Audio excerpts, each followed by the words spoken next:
So students, now we are going to start Fraunhofer diffraction due to single slit. First we need to draw the diagram, full setup of the convex lens, slit, source and the screen.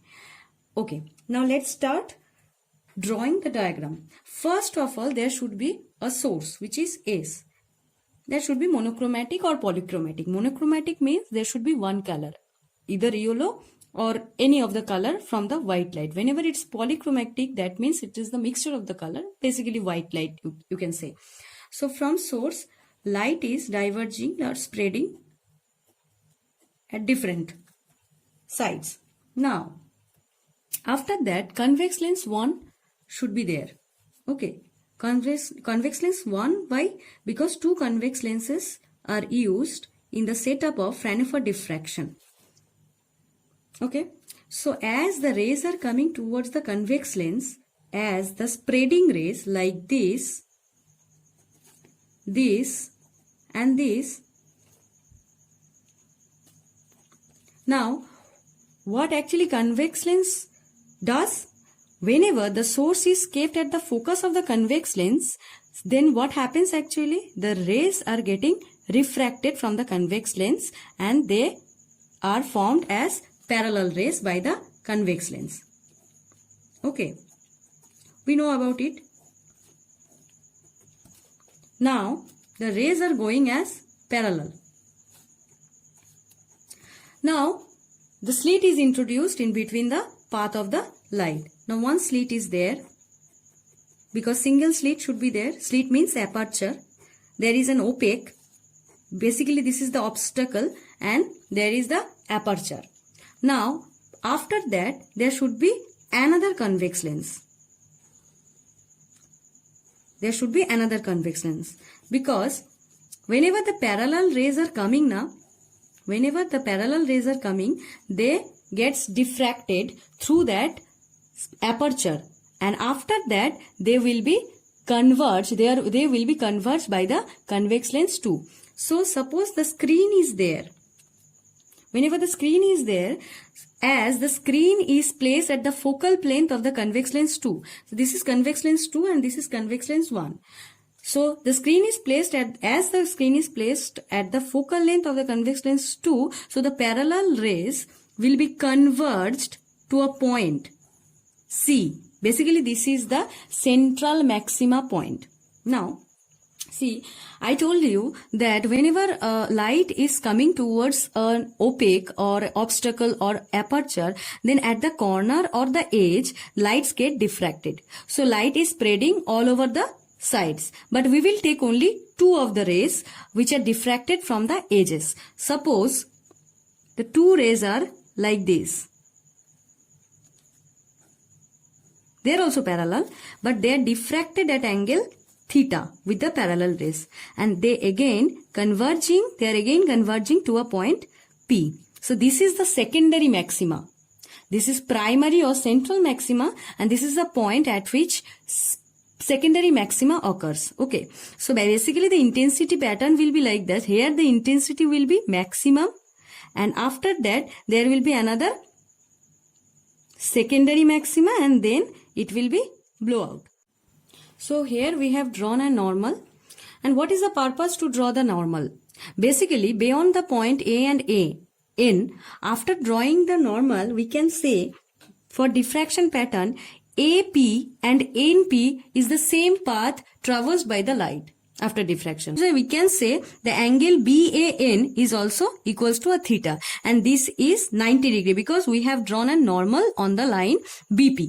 Okay, so as this is 90 degree and this is acute angle, so we can say ABN is a right angle triangle. So from right angle triangle ABN, we can say sine theta is equals to, what is sine theta? Perpendicular divided by BN and the hypotenuse will be AB. Why BN is the perpendicular? Because the opposite line, the opposite side of the acute angle in a right angle is always be the perpendicular. That's why BN is perpendicular here and AB is the hypotenuse. Okay, and this is the base. AN is the base only. So now what is BN? Then sine theta equals to BN divided by AB means D, because we already We have already learned that AB is equals to the slit width and this is D. So now BN is equals to D sine theta, we can say. So then what is the path difference? Already I have told that BN is equals to the path difference. This is the only path difference between the two rays. So if Bn is the path difference, then we can write path difference is equals to D sine theta. Now coming to the point, path difference already we have got. Now coming to the point, phase difference. How we can calculate phase difference? Now phase difference is equals to phase difference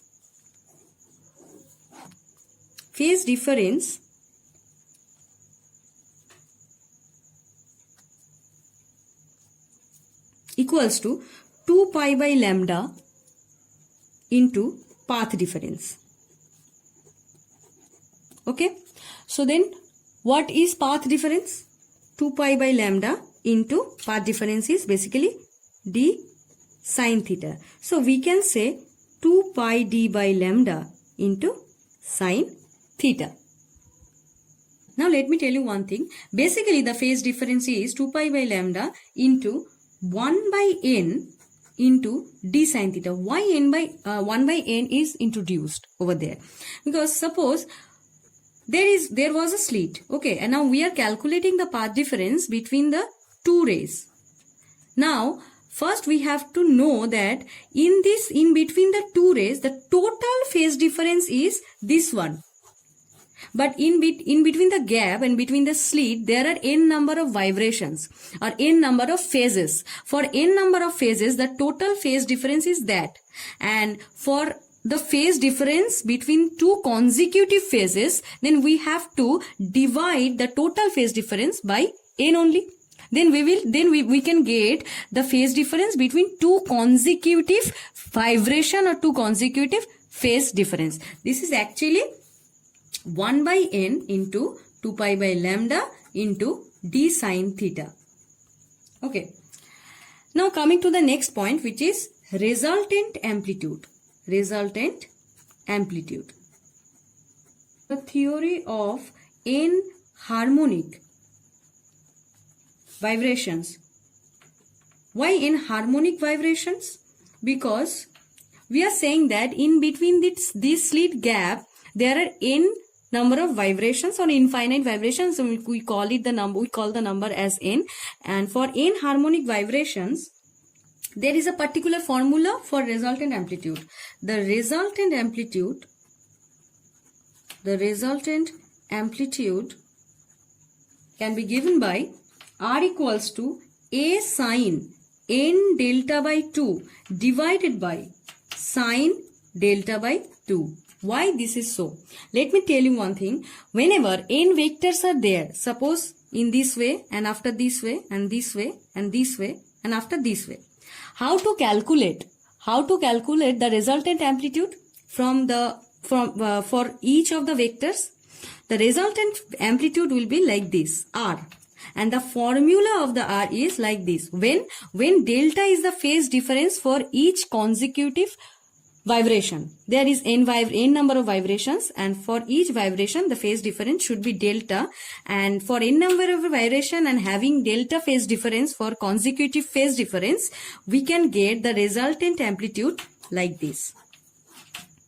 Okay, so from this formula we can find out the resultant amplitude by putting the value of delta in this relation. Okay, so now R equals to A sine n into what is delta?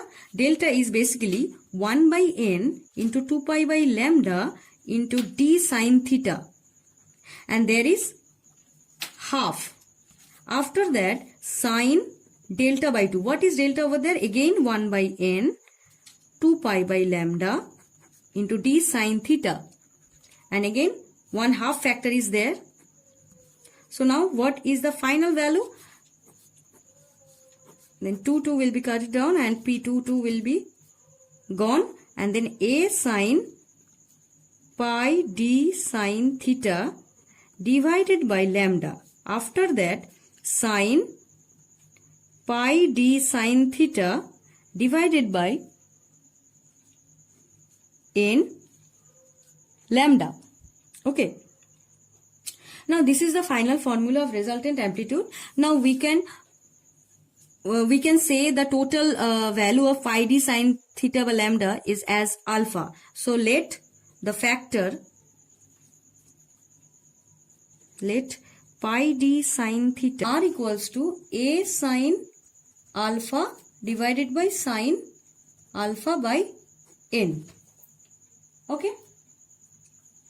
Now suppose alpha, as we know, the alpha includes d obviously, and lambda is also there.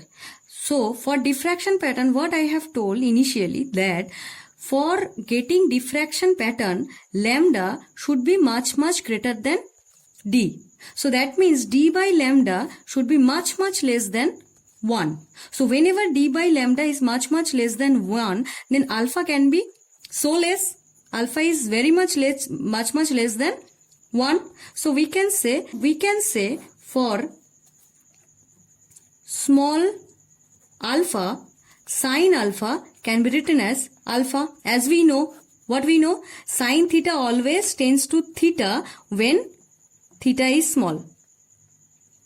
You can consider the zero value. Whenever theta equals to 0, then sine theta gives us 0. So what is the value of theta there?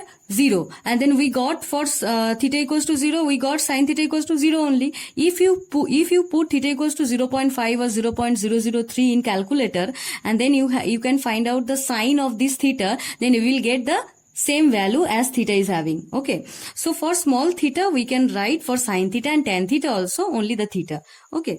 So now for this, as alpha is much less than 1 or very small, so we can write r is equals to a sine alpha divided by alpha by n, because alpha by n is the theta here. And now NA sine alpha divided by alpha. Now we can write NA as A, amplitude. That means the resultant amplitude is this one after diffraction pattern, but NA is the, whenever the amplitude of each vibration is A, then the n times each vibration will be called as capital A also. This is the total amplitude of the n vibration, and this is the resultant amplitude for the diffracted pattern. Okay.